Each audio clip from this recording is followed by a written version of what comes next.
So I just did a summary of transmuxing after 7 hours of screwing with recompiling FFmpeg. I didn't learn too much about transmuxing itself. Interesting result here though is got the help of a buddy to tell me the obvious command.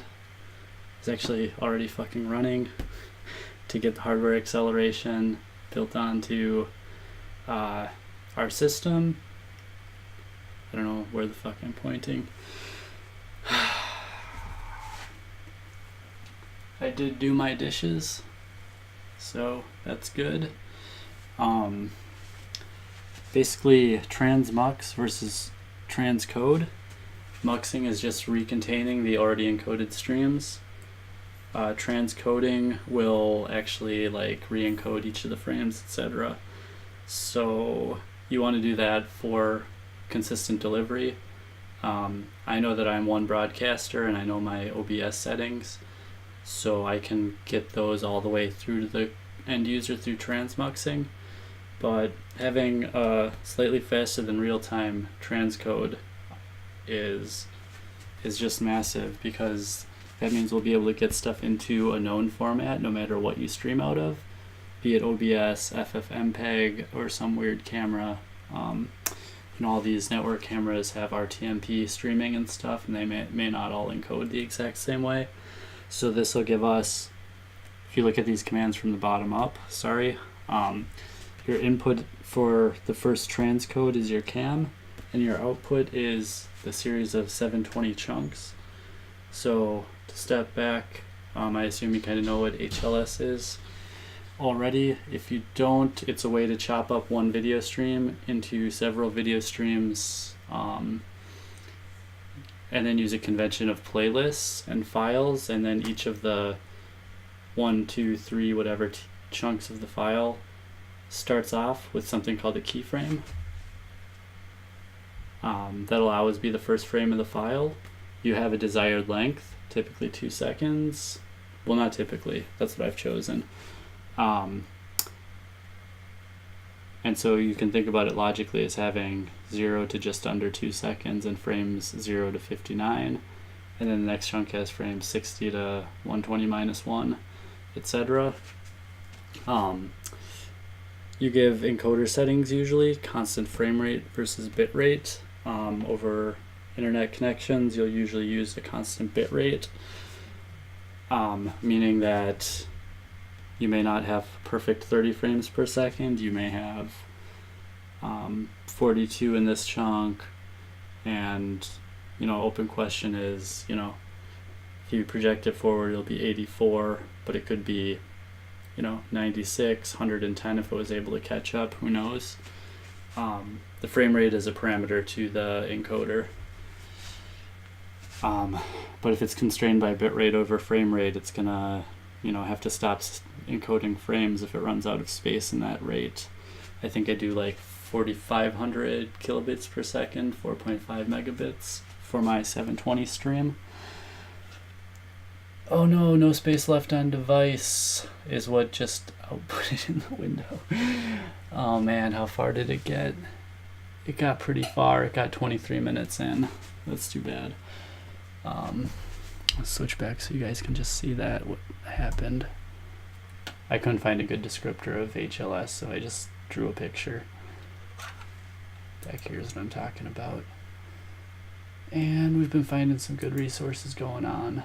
So yeah, I did the sunset over sunset video a week or two ago with rudimentary transcoding. I was waiting on the hardware.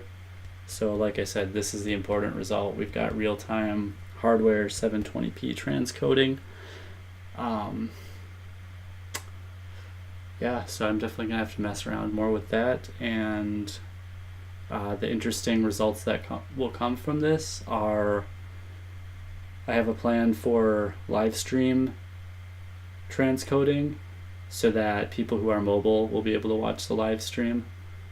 High level idea there is I think one Raspberry Pi will be sufficient for this, And then I can either use software, because this also, importantly, this transcode doesn't peg the CPU. I see the 4 cores at around 100%. Sorry, 25%. Let's just watch it go since I wasn't recording before.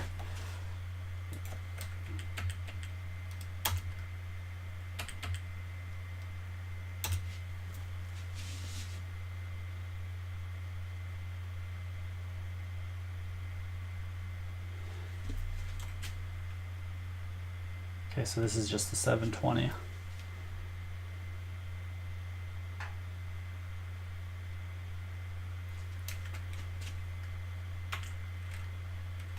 The funny thing is it's actually slower to downsample.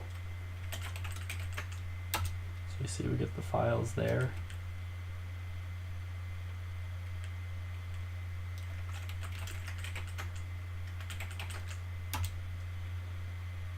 Now if we go from 720 to something else, we'll see a little bit different speed. And I'll just throw this back. I wanted to use one audio encoding, see if that would be an optimization that could help me.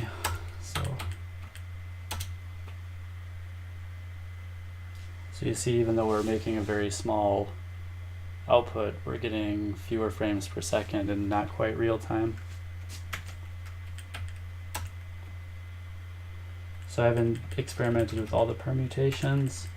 It may be that taking a 240 video in, where we don't really have to resize it much, is equally fast.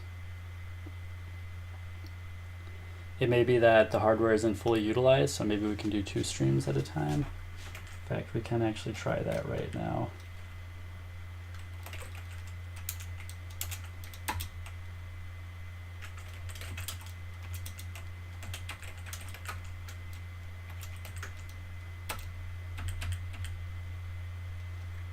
So we'll do this here.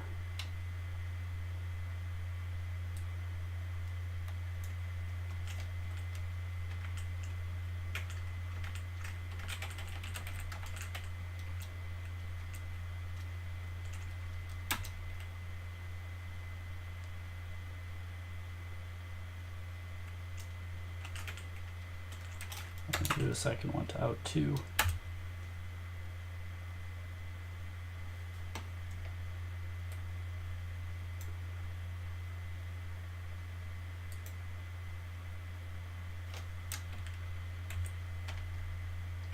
And I just acted like I was going to have tabs. Ooh, that's cool. I can have 2 going. Now it's slightly less than real time with 2 going.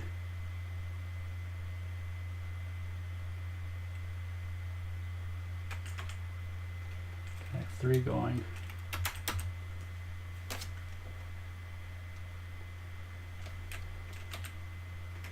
Alright, so they've all slowed down a good amount, but it's pretty loaded.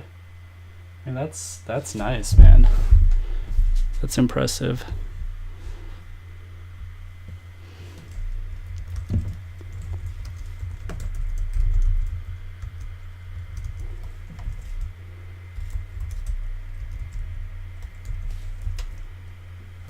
And let's see where our compute CPU is sitting.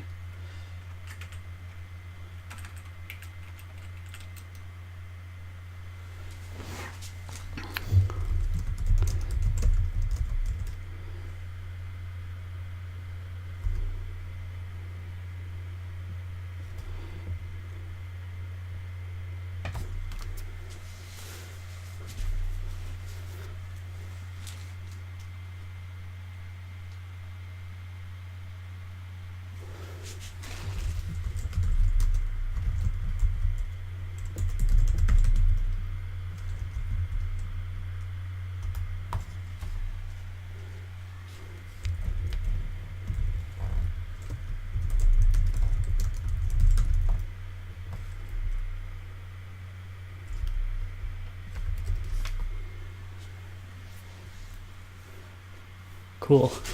Well, yeah, I'm recording this one, so I'm not going to hang out on the chat too long.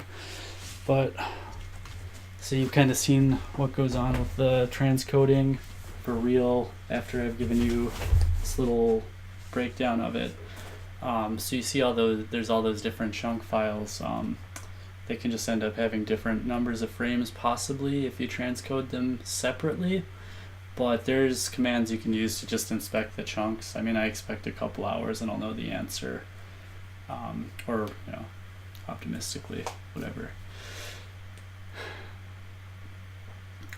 I should say I'll know the answer. I don't know if I'll necessarily have a solution, but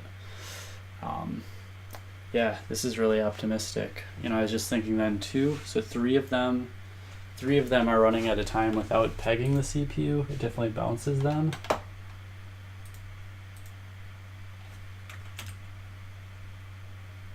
Down to 6.6. Let's close up one of those. And is the speed going to come back up? Yeah. Good stuff, man. So I could try this with some smaller native videos. There's nothing special about 720. Yeah, man, I think so it's the resizing that's going to create an issue, huh? So we'll have to figure that out. It's essentially now just prioritizing.